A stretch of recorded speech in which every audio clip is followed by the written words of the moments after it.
주님께서 여러분과 함께 루카가 전한 거룩한 복음입니다.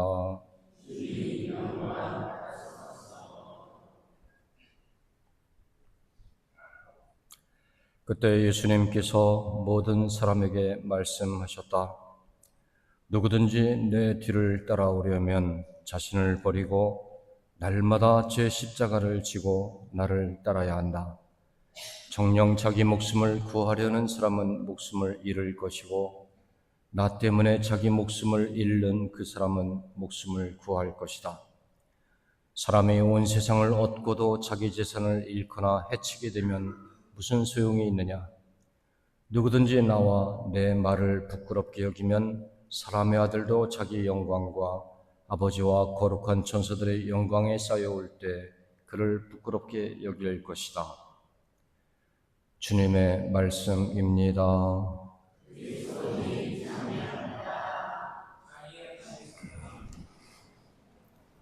참여 예수님.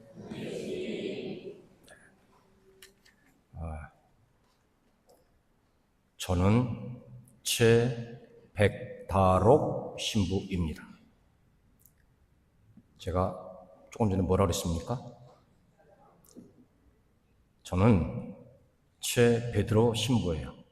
그런데 옛날에 230년, 250년 전에는 저를 부를 때 최백다록, 이 한자로 이제 표현하면은 그렇게 부른대요. 그래서 최백다록, 좀 낯설지만 보면 볼수록 또 그 맛은 또 있습니다. 그리고 참미예수님 제가 인사드렸던 것도 그것도 옛날부터 했던, 우리 교우들이 서로 간에 인사를 나눴던 그 인사말이라고 해요. 참미예수님, 길에서 마주치면은 참미예수님, 어느 집을 들어갔을 때 참미예수님, 이렇게 만날 때 또 참미예수님, 이것이 옛날 어른들이 서로 인사를 했던 인사 방식이라고 합니다. 자, 오늘은 성 김대건 안드레아 사제와 성 정화상 바오로와 동료 순교자 대축일을 지내게 되는데요. 오늘은 김대건 신부님은 우리가 또 이렇게 저렇게 많이 들었고, 또 김대건 신부님에 대해서는 오늘은 좀 빼놓고 정화상 바오로 성인에 대해서 조금 이야기를 할까 합니다. 옛날 역사 이야기니까 이렇게 듣고 싶은 것도 별로 없을 거예요. 근데 우리 성당 저쪽에 지금 흙더미가 이렇게 있는데 그 너머로 성인 정화상 바오로 상이 모셔져 있습니다. 그건 아시죠? 네. 거기까지만 아시면 될 것 같아요. 더 알면은 머리 아프고 복잡해집니다.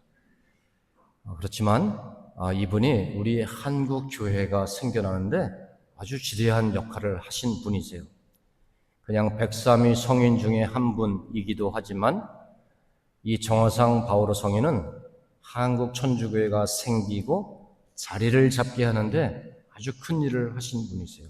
그래서 동아시아, 동북아시아의 그 역사에서도 굉장히 좀 큰 일을 하신 분으로 많은 학자들에 의해서 연구가 되어지고 있습니다.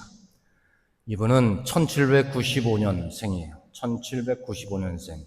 그러니까 지금으로부터 230년 전이죠. 230년 전에 태어나셨는데 44살 평범하게 살았다 말할 수는 없죠. 우리가 지금은 너무 젊은 나이라고 할 수 있는데 아주 옛날에는 그것이 젊은 나이는 아니었어요. 60만 되어도, 사람 나이 60만 되어도 장수라고 생각하고 환갑잔치를 벌여줬던 때가 우리 옛날입니다. 44살을 일기로 세상을 정리하고 떠난 분이 바로 정화상 바오로입니다. 이분은 자연사가 아니에요. 자연사가 아니고 자기 믿음 때문에 목숨을 잃은 사람 중 하나입니다. 성인은 그 아버지는 정약종, 그리고 어머니는 유소사 세실리아, 이 두 분의 사이에서 태어났는데, 이 정약종이나 어머니나 아버지나 어머니나 신앙이 깊은 분들이셨어요. 그리고 정약종의 형제로는 유명한 정약전, 정약용 이런 분들이 있고, 친척으로는 정철신, 정정혜 또는 저쪽 송추에 있는 황사영 등등이 다 집안의 일가입니다. 일가인데, 이분은 엄마 아버지가 자기 6살 무렵에 참수형을 당해서 죽습니다. 그것도 서소문에서. 참수형을 당한다라는 것은 눈뜨고도 어머니, 아버지의 죽음을 볼 수밖에 없는, 목이 잘려서 땅에 떨어지는 그것을 이 아들뿐만 아니라 많은 사람들이 보죠. 정씨 집안에 많은 사람들이 봅니다. 그래서 한때는 집안에서도 천주교를 믿으면, 기괴한 종교를 믿으면 목숨이 더럽다 해가지고 다들 말렸어요. 많은 분들이 말리고 그거는 안 된다 하고 집안에서 그냥 협박도 하고 그러면서 이 천주교회를 믿지 못하게 했었습니다. 그럼에도 불구하고 이 정하상 바오로 성인은 이제 20살이 되면서 뜻을 세웁니다. 20살이 되면서 나는 앞으로 어떻게 살 건가? 그래, 천주교 이 하느님을 내가 올바로 믿고 살아야 되겠다라고 결심을 합니다. 그리고는 우리 교회가 자리 잡기 위해서 아주 백방으로 노력을 해요. 그 중에 하나가 한국 천주교회는 아직 기초가 없었어요. 아주 굉장히 어설픈 종교였는데 이승훈이 이제 세례를 받죠. 중국에 가서 이승훈 베드로라는 세례명을 받고 한국으로 돌아와서 그때부터 한국 천주교회가 생긴 해라고 합니다. 1784년이에요. 그러니까 정하상 바오로가 태어나기 11년 전인가요? 아마 그럴 거예요. 근데 한국 천주교회는 누구의 도움이 없었어요. 외국 선교사의 도움도 없었고 아무의 도움도 없었습니다. 그냥 당시 학자들이 공부를 하다가 그 당시에는 실학이라고 하는 학문이 들어와서 이건 새로운 학문인데 하고 연구를 하고 공부를 하다가 우연히 만난 것이 천주교회라는 새로운 종교라는 거예요. 그래서 여기는 우리가 몰랐던 내용들이 담겨 있네. 그러면서 더 연구를 하고, 그 연구는 저기 강 건너 천지남, 거기가 이제 주 무대라고 하죠. 그리고 정하상 바오로나 이 정씨 집안은 여기 팔당댐 옆에 있는 그 마제 성지가 그들의 고향입니다. 그래서 이분이 세례를 받고 돌아와서 공동체를 이제 만나는데 아주 획기적인 이 교회의 모습은 다 형제님, 자매님이었어요. 형제님, 자매님. 나이가 많든 적든 양반이든 상인이든 상하 관계없이 그냥 다 우애를 나누는 그런 공동체였습니다. 그래서 거기는 대장도 없고 쫄병도 없고 그냥 평등한 어떤 그런 구조를 가지고 있었습니다. 그리고 또 조상제사 금지라고 하는 그런 것도 담겨 있었어요. 바로 중국에서 들여온 그런 그 신앙 그 조문들인데, 만인은 평등하다라는 것, 그다음에 조상들에 대한 제사는 지내지 않는다, 뭐 이런 것들이 이제 나중에는 교회 박해의 큰 원인이 됩니다. 원인이 되고, 근데 이분들은 공동체를 꾸려나가는데 보니까 여기는 미사라는 게 있고, 미사를 드리려면은 거기에 또 신부님이 있어야 되네 라는 걸 알아요. 또 고해성사라는 것도 알게 돼요. 지금도 고해성사는 서품 받은 사제만이 할 수 있는, 그리고 미사도 서품을 받은 사제만이 미사를 봉헌할 수 있다. 근데 그 당시에는 천주교에 사제가 없었습니다. 그래서 이 정화상 바오로는 사제를 영입하기 위해서 노력을 엄청나게 많이 합니다. 우리 공동체가 이렇게 자생적으로 생겼는데 여기에 이 공동체를 도와주고 좀 키워줄 사제가 필요하다 해서 중국에 가서 많이 노력을 해요. 노력을 하는데 중국도 박해 상황이 와요. 그러다 보니까 중국에서 사제를 보내줄 수 있는 여건이 안 됩니다. 그래서 이 정화상 바오로는 편지를 계속 써요. 로마 교황청까지 편지를 보냅니다. 영어도 아니고 이태리어도 아니고 라틴말로 써서 보냈느냐? 그것도 아니에요. 한자로 또박또박 써서 보내면은 그것이 이제 마카오에 있는 어떤 수도회, 파리 예방전교회나 예수회에서 그거를 번역을 합니다. 라틴말로 번역을 해서 그 편지를 로마로 보내요. 보내면은 교황청에서 이제 보게 되겠죠.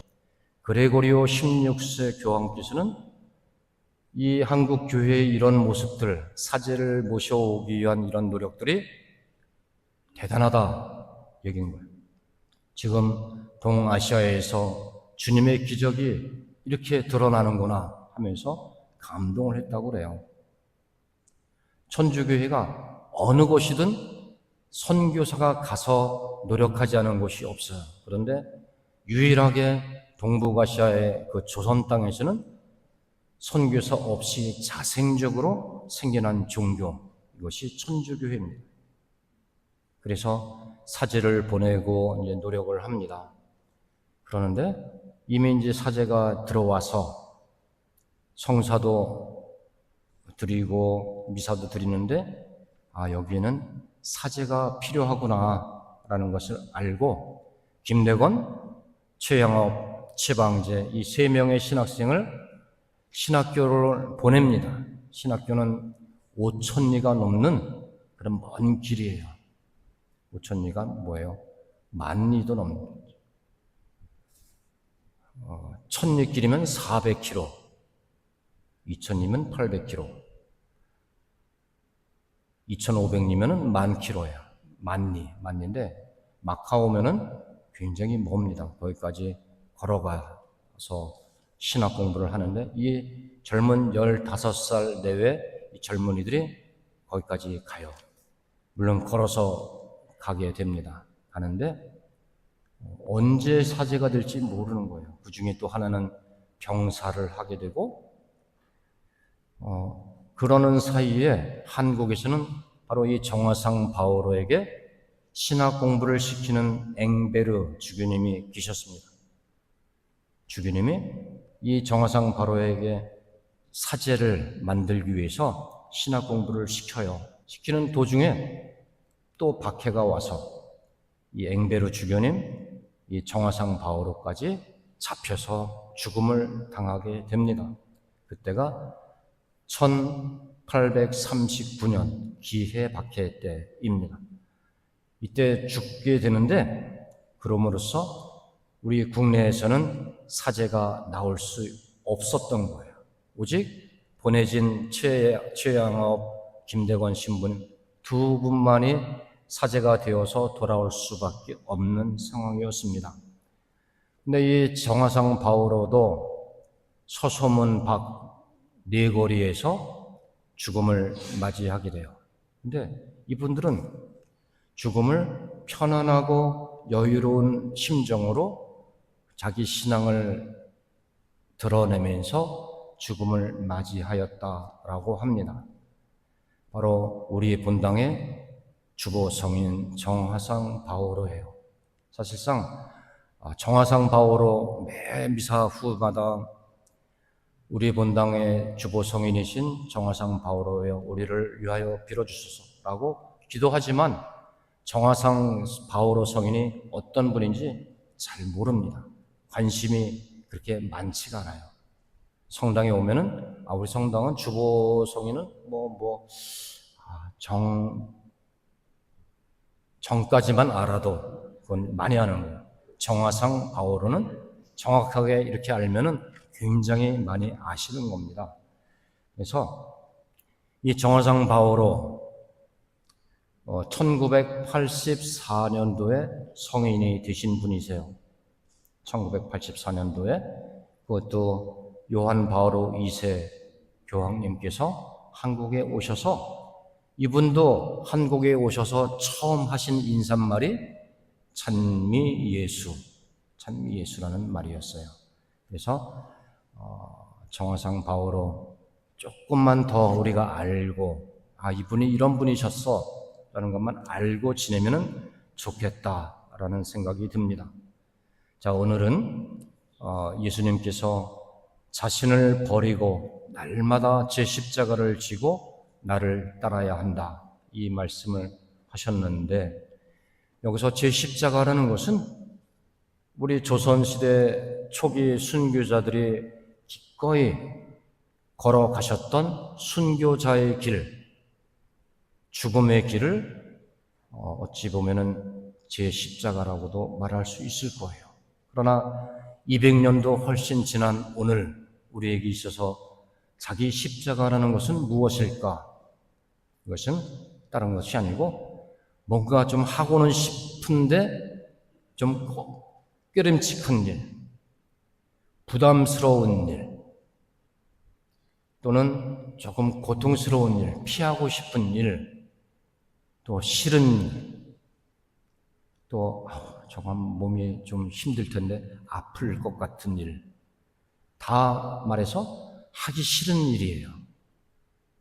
이런 것들을 내가 그래 하기는 싫지만,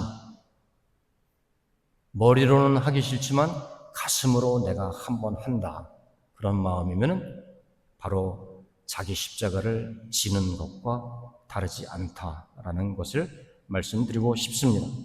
그래서 정말 희생하는 마음이 바로 자기 십자가를 지는 마음이고, 또 그런 마음으로 하루하루 살아가는 것이 가톨릭 신앙 생활을 해 나가는 일이라고 말씀드릴 수 있습니다. 오늘 정화상 바오로 성인과 또 김대관 안드레아 신부님과 동료 순교자들, 그분들은 한결같이 자기 신앙, 어디서 비싼 돈 주고 사온 것도 아닌 자기 안에서 솟아나서 생겨난 자생적인 신앙으로 목숨을 바치면서까지 지켰던 그 신앙이 우리가 오늘 믿고 살아가는 천주교 신앙이라는 것 생각하면 좋겠어요. 그래서 오늘 또 이번 한 주간도 예수님의 오늘 말씀, 누구나 내 뒤를 따라오려면 자신을 버리고 날마다 제 십자가를 지고 나를 따라야 한다. 제 십자가를 지고 나를 따라야 한다. 이 말씀을 좀 생각하면서 한 주간을 잘 지낼 수 있으면 좋겠습니다. 모두 일어나십시오.